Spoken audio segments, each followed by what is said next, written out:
Today we're going to be estimating square roots without a calculator, kind of. We're going to use the calculator to do some multiplication just to make our lives a little bit easier, but we're not going to use it for the square root button. Okay, so we're going to pretend that we have, the elementary school calculators that don't let you do square roots. So we have perfect squares, which is when you square an integer. So let's look at the first 20 perfect squares. So 1 squared is 1, 2 squared is 4, 3 squared is 9. And we'll just keep going, getting all those perfect squares. Now, I don't necessarily expect you to have these memorized. It's helpful, especially the first 12. Like, you should have those memorized. Like, you should easily be able to recognize those. Gets a little harder the higher you go. I have the first 15 memorized.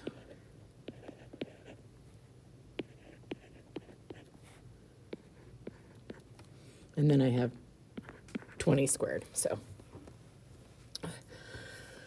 But this chart is going to be super helpful. So when we are using perfect squares, we're going to use them to help us figure out where numbers are.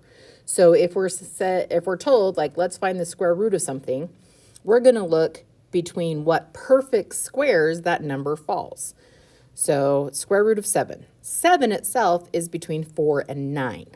So I know that if I take its square root, that it's going to be somewhere between 2 and 3, because that is what we squared in order to get the 4 and 9. So if we square root them, we get the 2 and the 3.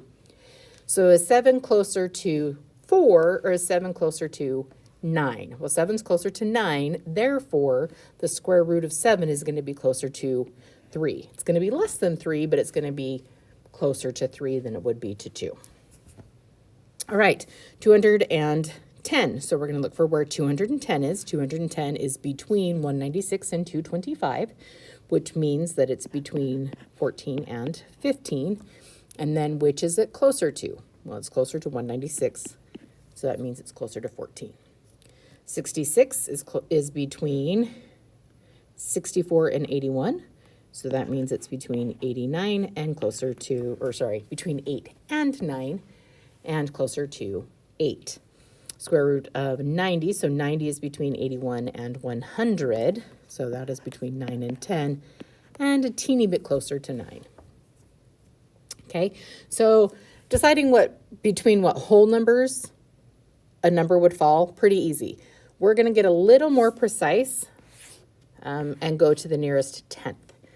Okay, so estimate each square root to the nearest tenth. You may use a calculator to multiply your decimals, but not to evaluate the square root. Please be honest. Okay, this is see how close you can get. See how good you can get in your guessing.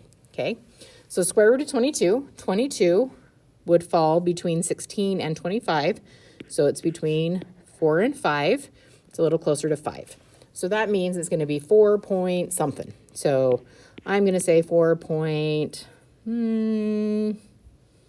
4.6 maybe, because that's just a little closer to 5, right? So now I'm going to do 4.6 times 4.6. And this is where I can use my calculator. So 4.6 times 4.6, that is 21.16. So that's close, but we're not to 22 yet. So we can improve our guess a little bit. So now let's go up by a tenth. So 4.7 times 4.7 gives us 22.09. Then we have to determine which is closer to 22, 21.16 or 22.09. So 22.09 is closer. So that means that 4.7 is a better estimation of that square root. Now, if you're going, past 3 guesses, go ahead and evaluate it in your calculator, okay?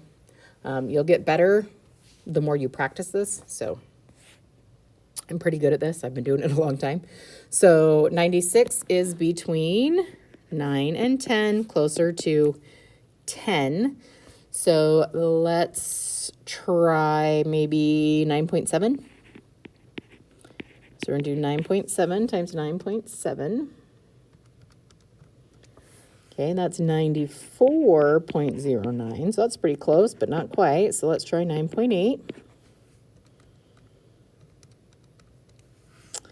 That's 96.04, so 9.8 it is.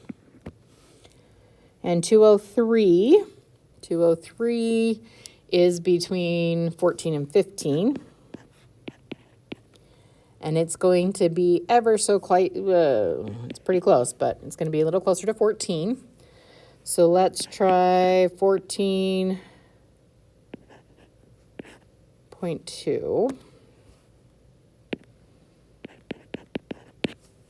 14.2 times 14.2, that's 201.64. Let's improve that, 14.3.